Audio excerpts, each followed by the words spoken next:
Монголын зохиолчдын эвлэлийн гишүүн зохиолч Хөх толбод дэ төмөр очир. Уйл дуугарсан шөнө. Түүхэн сэдвт өгүүллэг. Сар гарын өмнө манж цэргийн хүрээний актыг хөөн отсон хэрэг мандаж, уляастан манж амбны газраас өөлт хошууны захирагч Пунцэг бэйст өдтэй бичиг буйхаа илчээр илгээжээ. Цэргийн акт хулгайлсан тэтрүү этгээдийг даруй олж амбны газар хүргүүлгэсэн байв. Тайгам харуулуудад зар тараан сэжиг бүхий хүн харагдвал даруй мэдэгдэхийг тушаасан ч хэл сураг гарсангүй. Энэ явдлын дуйлаа намжаагүй байтал манж цэргийн хүрээний тариан талбайг шатаасан баламт хэрэг гарчээ.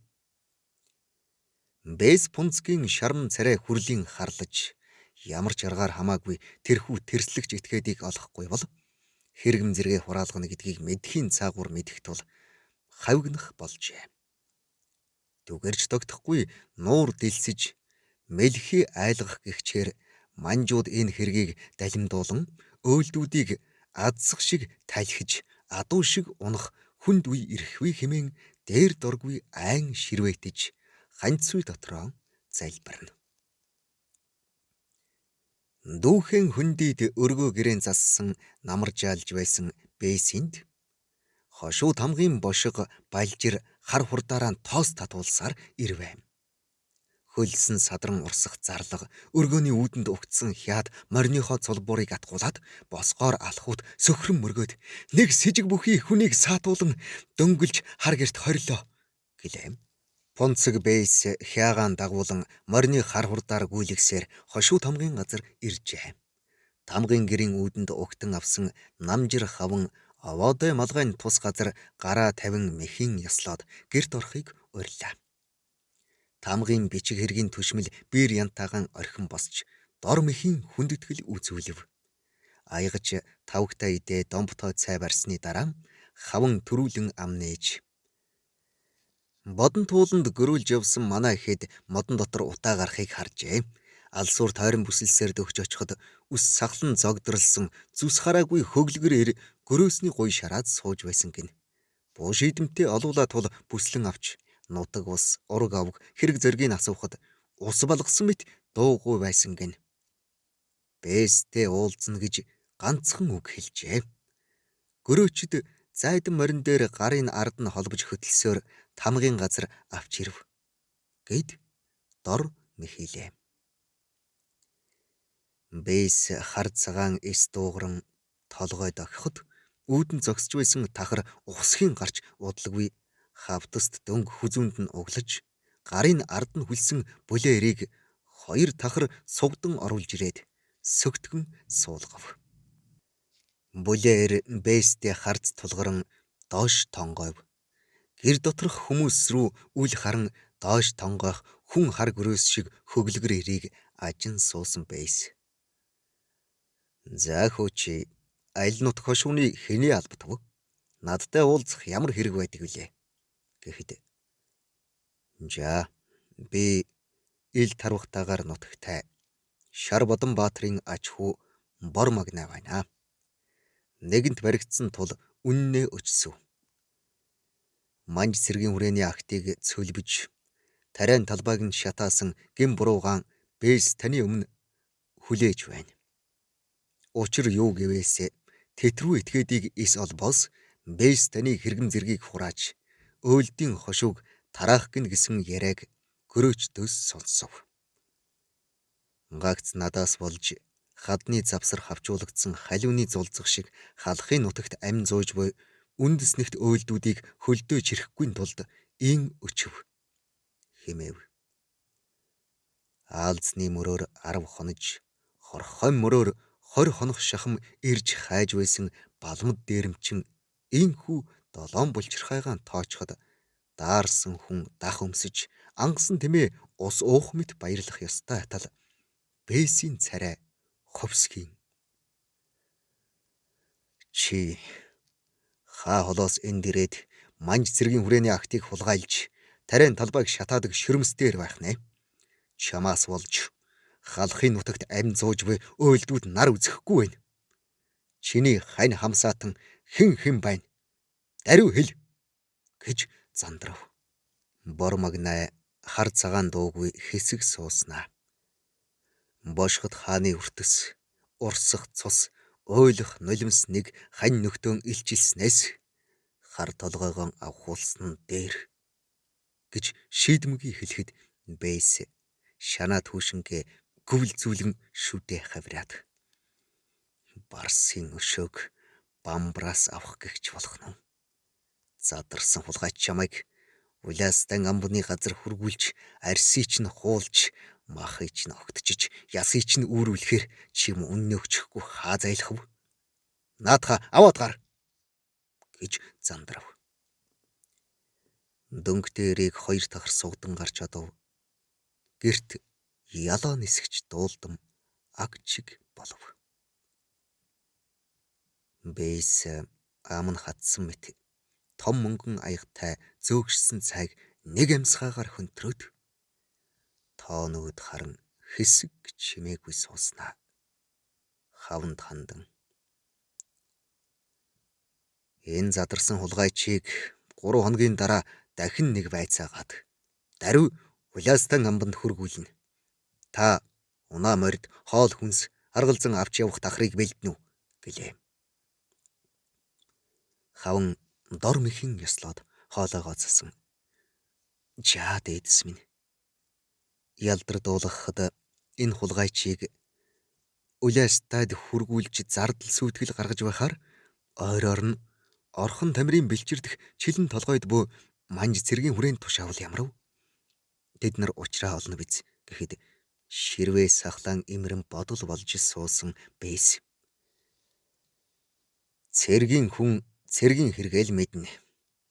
Улаастан амбны газраас намайг тэтрүү этгээдийг ол гэж шавдуулах болсон тул тийш нь хөргүүлвэл хэн хэнд үлзийтэй байх гэд өндийн бослоо. Хар усны тохой гатлан гэрийн зүг хонь жороо морныхоо амийг татан бүгнэн гэлдэрч яваа Бэйс. Дэрэгдийн үнэн чихя хулгар замбтай үг үл хэлэлцэн бодолд дарагдан явна. Тэрэлжийн 100 модны тулаанд ойрд цэргийг оройлон тулалдсан түүний өвг эцэг равдан жанжны баруун гарын шадар цорсын шар бодон гэгч Элдэн Баатрын тухай аман яриа түүх домог бишгүй нэгийг сонссон билээ. Түүний ач харманжаас өвг дээдсийн өсөнзөнгөө авахаар хаа хол ил тарвахтайгаас ойн ирж хар этгээдийн зүрхэнд шар ус хуруулж байхад адилхан үрдсэн болсон би өөлд түмнээ юугаар гийгүүлв гэсэн шаналгаат бодол дотрын мэрж байв. Аргагүй нэрхэнд манжид хураагдсан өөлдүүдийг захируулах зарилгаар манжийн хаанаас Бэйс хэрэгэн хүртэн гүнжтийн урглан манжийн боол болсондоо гутрах шиг болов. Гурван дэрсгэн аяг төрүүлсэн болоржин хатнаас нь илүү эрх мэдэл атгах болсон манж гүнжийн талаар таагүй яриа сонссон нь өөрийн эрэхгүй өрлүүн хатгууллаа. Залуудаа равдан жанжны бичээч явсан цэнд зайсан нэг удаа ихэд хөлчүүрхсэн үедийн пунцэг Бэйст. Шамдал гэж хэлэхэд наад гацсан хөл татандаа эрх мэдэл өгөх нь бүү хэл итгэж болохгүй. Манжийн хаан гүнж нэрээр халахын ноёдын герт гитээж суулгасаар он удсныг өвгөн би мэдлгүй яхав. Чи битгий уурлаарай. Чин үннийг хэлэхэд ахай хатны тухай би сайн мэдэх хүнээс үг сонсов. Манжийн хааны татвар эмээс гарсан охин мөн. Гэхдээ их лоосуутай. Өрөөс нь төмсгөө нууж үлдсэн ордны тайхан татвар эмтээ самуурч олдсон хүүхэд нь ахай хатан юм байна. Хэргийг шүүж хатуу ирвшүүл тулгахад самуурсан хоёр үннээ өчжээ. Тайган татвар эм хоёрын сүвээр нь хул сүлбэн хөнөөж охиныг нэгэн манж төшмөлд өгч тэжээлгсэн гин. Тэгээд өөрийн гүнж хэмээн Бэйст өргөв гэж урд газраас ирсэн учир мэдэх хүн өгүүлсэн билээ гэж. Тэрхэн үед манжийн хаанд хуурцсандаа хорсон хэлгэнэж ахай хатныг загсны хоол болгомоор санагдсан ч Түмэн амьтны шившиг болох тул нэг гараа нөгөөгөр хорж юу ч мэдээгүй юм шиг өнгөрөөхөөр шийджээ. Анх гангар шаазан шиг цэвцгэр бүсгүйд дур татагдан ихэд энхрийлэн хайрладаг байсан бол зан нь хувирч залаа нь гоцойх болсон тул өдгөө сонь буурчээ. Ирэх хав шиг нялуурч суух дуртай бүсгүй яваанда тараан таниулж өчүүхэн юмд садганан уурлах нь тэртэй. Жал майсан царайтай, хавтгай цээжтэй, жооргонсон явдалтай, ширүүн салхинд хийсчихмээр туня муутай ахайн дэргэд хөрслөг бар царайтай, танан цагаан шүдэ яралзуулан инээмсэглэх, мах марайн тэнцүүхэн болоржин хатан хангал согоо шиг дүүхэлдэж байдаг билээ. Гүнжийг дагуулan ирснээс хойш илтэд царай зүсн гундах болсон уян зөөлөн хатнаа өрөвдөн зүрхэн ширхраад ирэв. Бодол дарагдан явсаар нохой борох чимээнээр толгой өндөлгөвл өргөөнийхэн гадаа ирсэн байлаа. Мөөртэй модон шалан дээр барьсан улаан хөлтөрхтэй их өргөөндөө морилж, буурчин бэлдсэн зоогт ам хүрэх төдий болоод хойш тавив. Их өргөөний баруун зүүн этгээдэд хоёр хатны өргөө, араар нь зарц барлаг, аягчин шивгчдийн бор баацхан бөртөг ирүүд игнэж, алсуур тойруулан тэгдүрвэлжин чулуун гортиг татсан нь эмх цэгцтэй харагдана. Төө хэрийн хаш чулуун саруултай гаансан зэтгэн нэрж бодол болон суулаа. Шар бодон баатрын ачийг уляастан амбанд тушаавал өвг эцгийн голомтыг өшгөлснөөс ялгаагүй хэрэг. Энэ бачим явдлыг хэрхэн шийдэх талаар толгоогоо гашлан бодол нэрж суусаар цаг орой болсныг анзаарсангүй. Үүд сэвхийн онгойж болоржин хатан орж ирэхэд сая нэг сэхэ орлоо. Хатан намбалзан алгасаар зүүн орны тушаа суун. Та зоогоо хүртэхгүй юунд санаатан чилээд бодлогошрон суунвэ гэж намуун дуугаар асуув. Бэйс баахан азнаад. Манжамбаны газраас элдв татвар говчур нэхэд амар заяа үзүүлэхгүй юм хоо. Дээрээс нь манж сэргийн хүрээний актыг хөөсөн тарайн талбайг шатаасан баламд этгээдийг даруй олж өг хэмээн шахаж шаардах болов. Хайх бараагүй харах мөргүй алга болсон тэр босоо ороолонг би хаанаас олох вүлээ гэд хатныхаа нүүрөөд харлаа.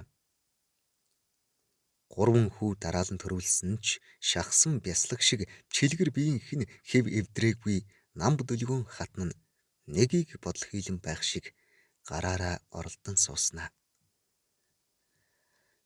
Уулнаас нэг босуул хүн барьсан тэр нөгөө сөрхий хулгайч юм гинэ гэсэн яриа зарцнаар шивнэлтэх нь миний чихийг дэлслээ гэд үг асуух мэт тунгалаг хар нүдэрээ бэйс рүү харав. Бэйс гаансныхаа үнсийг цохилуурт унган түрийндээ сувдаад ширээн дээрх буудтай айрагнаас нэг том балгаад оож сахлаан имрэн эл таравхтайн хүн юм билээ. Агт хөөж тарайн талбай шатаасан гэж бэлэн өчөөд байгаа. Хэн нэгнийг хаа цайлж байгаа болов уу гэсэн сэжиг төрөөд байх юм. Бүл сайтай бүлэг хулгайч байхаас зайлахгүй. Маргааш дахин байцааж нэг мөр мохорлнаа гэд өндийн бослоо. Хар үсийн холбож хаалга үүдэн сөгсөн цагаас хойш эр нөхрийнхөө амийг харж аясыг дагаж ирсэн хатан чимээгүй даган өндийв. Том өргөнөөс тэр хоёрыг гарч ирэхэд асралт хатан гэрийнхээ үүдээр цухиснаа буцаж оров. Бэйс янзгүйхэн хараад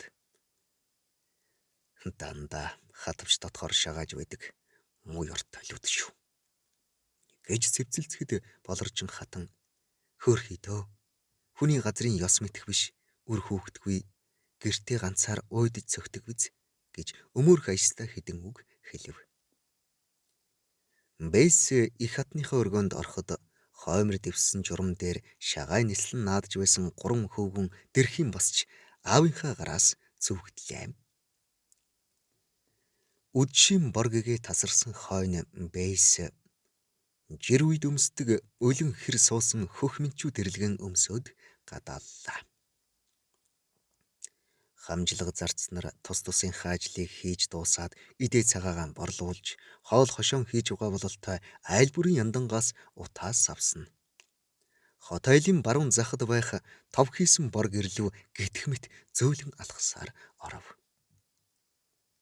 Борцнуудын буруу харж суусан хулгар цамб үүд сэвхийхэд эргэж нэг хараад Бэйсийг харангууд хормой хотоон гөвөн ухсхийн босоод хойморт журам дэвсэж гар дэлгэн өрлөө.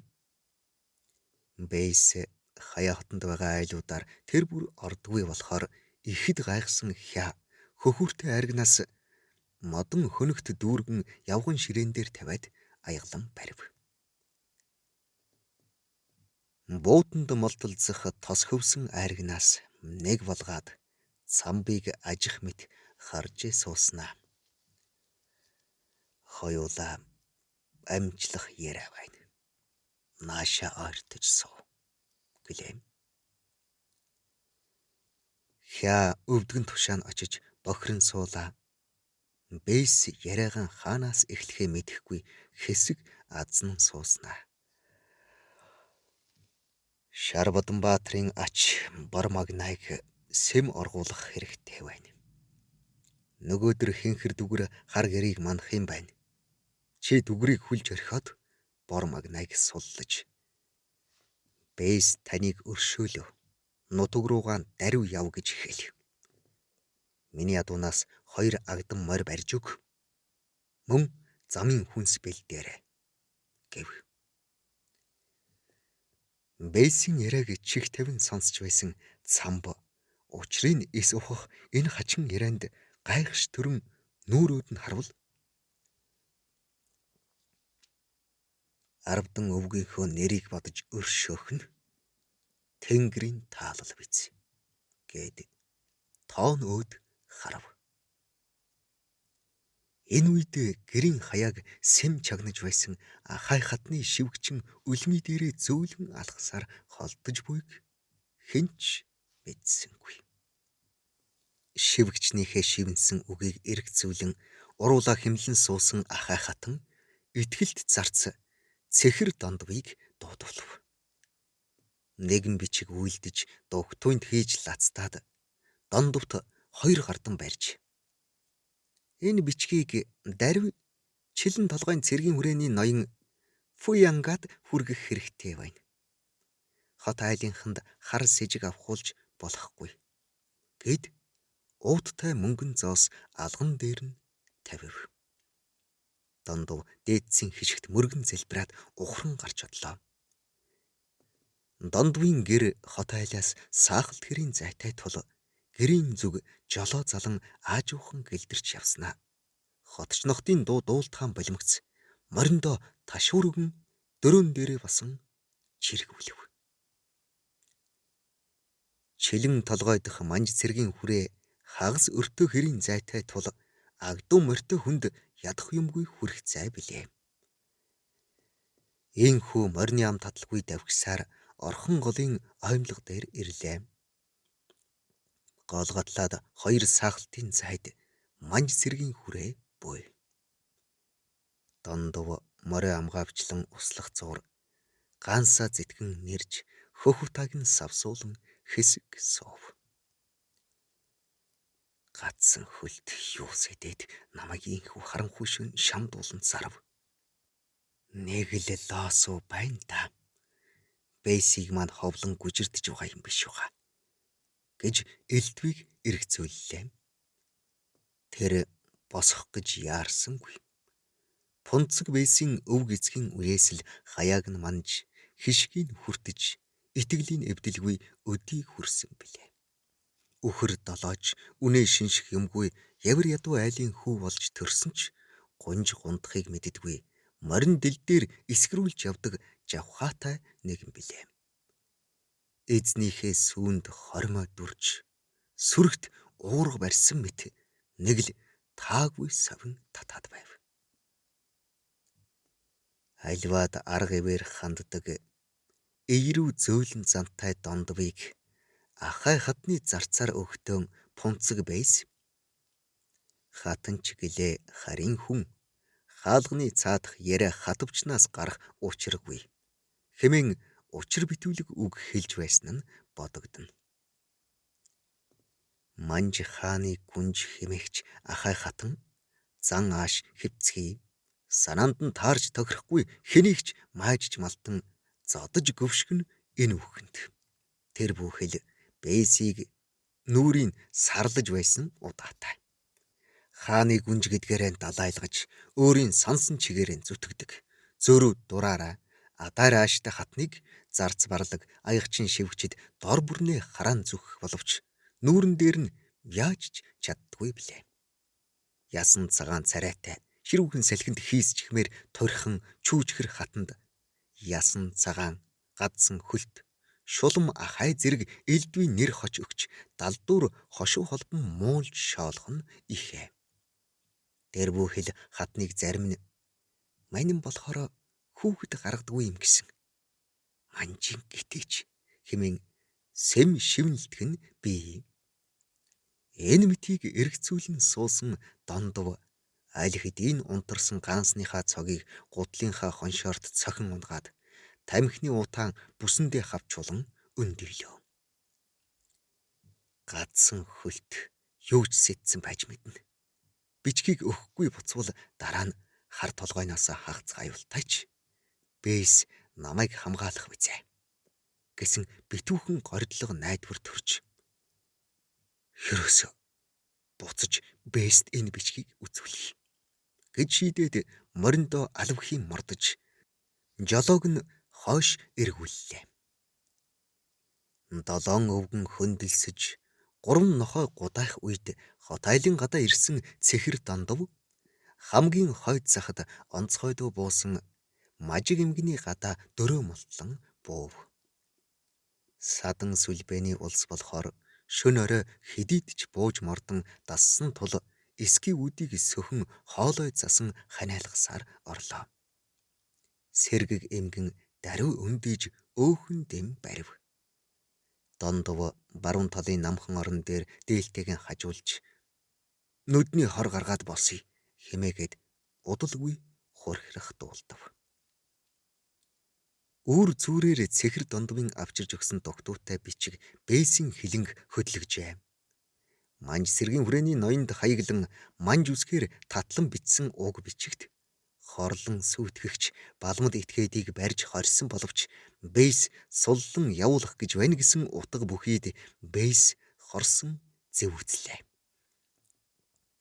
Харит цустай гэлээч хачин найланхаа зан эгдүү хүрмээр царай төрх булбрай зөөлөн бий өрн тачаангуйн эд ховстон татагдаж гараас алдуурч унвал хагарч мэдэх гангар шаазан мэт эмзэг амтэн хэмээн инхрийлэн эрхлүүлж байсан хатан инхүү өөрийн хорлох арга сэдэж буйг мэдээд сэтгэл нь өмрөөд явчих шиг боллоо.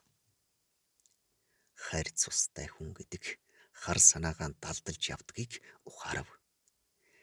Гаансныхаа бурцангаар эрүү шанаагаан үрчин суусан бэйс сая нэг юм толгой өндийлгэн асралт хатныг дээшлэхээр өргөнд нь морилж явсан хэрэгэн айлтга. Бичгийг манж цэргийн ноёнд гардуулсан ямар нэг хариу хэлээгүй хэмээн өч гэхүй цэхэр дондов бэйст хүндэтгэл үзүүлэн мэхийн яслаад хойш ухран гарлаа. Энэ бичгийг эзэнд хүргээгүй цэхэр дондов толгойгүй болохоос гадна манж төрд тэрсэлсэн этгээдтэй хойлдсон гэж өөрөө ялд унах төдийгүй халахын нутагт хавчуулагдан ам зууж буй өөлдүүдэд гай зовлон нүүрлэх нь гарцаагүй болов. Ам нас хувь заяа дээсэн дөрөө дэнсний тавг дээр дэнжигнэж мухар нүхэнд орсон тарвах шиг болсон бэйс энэ хэргийг хэрхэн шийдэх талаар элдвийг сэдэн хөх утаа манруулан өдөржин гаанс нэрж хүрлийн сууж арга сүвгчилсэн ч тусыг эс олов. Хэрэглэхэд хэрээн сүүл алдахгүй, хясахад хярсны сүүл алдахгүй гэдэг үнэн аж. Эр нөхөр нь хүнд хэцүү хэрэг тохиолдоход хэнтэй ч үг үл дуугаран хар цагаан дуугүй хүрлийн суудгийг андахгүй мэдэх болоржин хатан элдвийг шалгаасангүй. Гэр доторхон эмхлэн өөрөө буруу хэрэг хийсэн мэт хаяа сэм халааж шүүрс алдна. Харав бүрүй болж хот айлын хөл хөдөлгөөн тадрах цагаар Бэйс асралт хатныхаа өргөөрөө шалмгайлан алхав.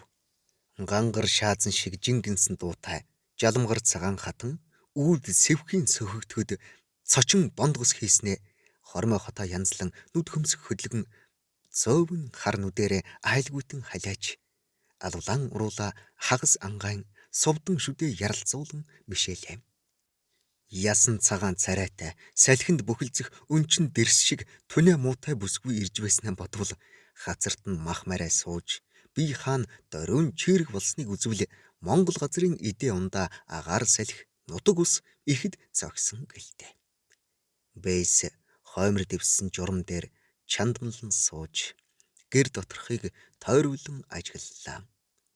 Бэйсийн хонин шарнууданд жавар хургасан байхыг ажсан ахай хатан шалмгайлан босч аяг чивгчин рүүгээ гар гэж нүдэрээ сэм дохиод өөрөө цай дэ барин Бэйсийн урд суув.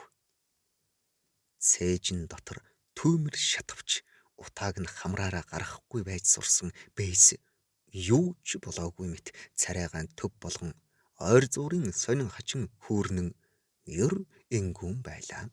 Хазар нь ялимгүй улайж нүдэн сүмийсэн хатан Бэйсийн ажилд эвдэрч нухлагдаагүй болцгор зөөлөн гарыг илэн сууснаа өндийн босч орд дээрээ эмхлүүлв. Хатны орд дээрнээс хүдрийн заарын англиун үнэр гэр дотор түгж эхлэв. Хор шүргэх насандаа Бэйсийн хатнаар залгдан ирэхдээ эм бие эвдээгүй байсан ч үүлэн борооны ажилд уран шалмаг өрн тачаангүй байхыг үзээд мэл гайхаж цэл хөхөрсөн билээ. Ордон дотор уйд цөхдөг тэдэнд багаас нь эремийн ёсыг таниулж нууц далд эрдэмд сургадаг биз гэсэн таамаг төрсөн аж. Хөх гэрийн тагтаа хөдөөний сарвчанд үүрлсэн мэт ойр хавийн хүмүүс байтугай хаа хол газраас ч хатныг харахаар зорин эргэсэд бишгүй нэг байж билээ. Гэвч тусдаан гэр өргөөтэй хатныг харахын заяа тэр бүр тохиохгүй нь гачлантай. Өглөө дээл өмсч үдэш шаа өмсөх тогтворгүй цаг агаартай нутагт ирсэн тостой гараар баримгүй ордны бүсгүй эхэндээ царай дарж орондоо сэм уйлдаг мунж дорой нэгэн байсан ч эр нөхрийнхөө хайр халамж эрх мэдэлд тулдуйдан удалгүй зүсээн хувиргах болжээ.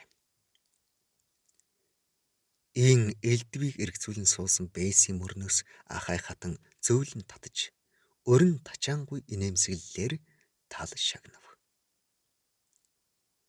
Цагаан пансан дандээлийн цаанаас хэв галбир эвдрээгүй болцгор хоёр хөхн том бойж уран гол шиг биеийнх нь галбир төрх тодхон харагдах нь сэрэл дурыг өдөөн мансууруулах шидтэй аж ахуй.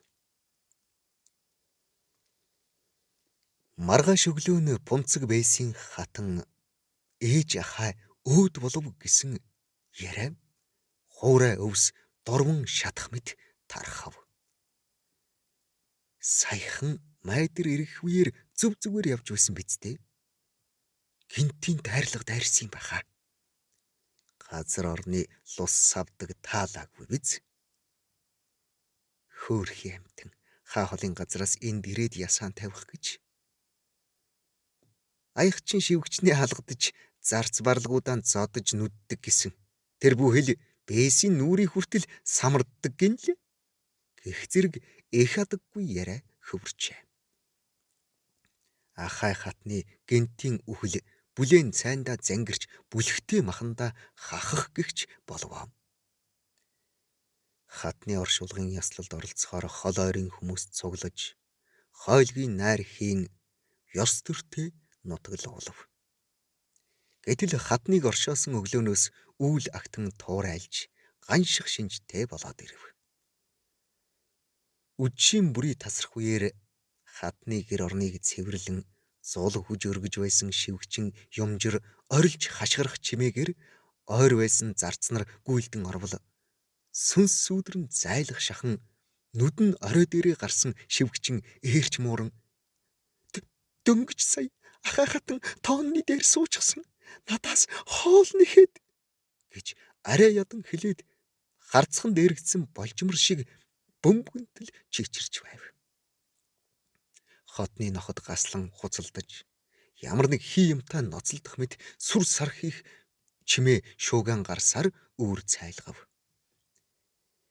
Гэгээ орох үед адуучин ширнэн хар хөлсөн цодгсон халиун мартайгаан тоос татуулан давхиж ирээд бээсийн өргөний гадаа дөрөө мултлаа.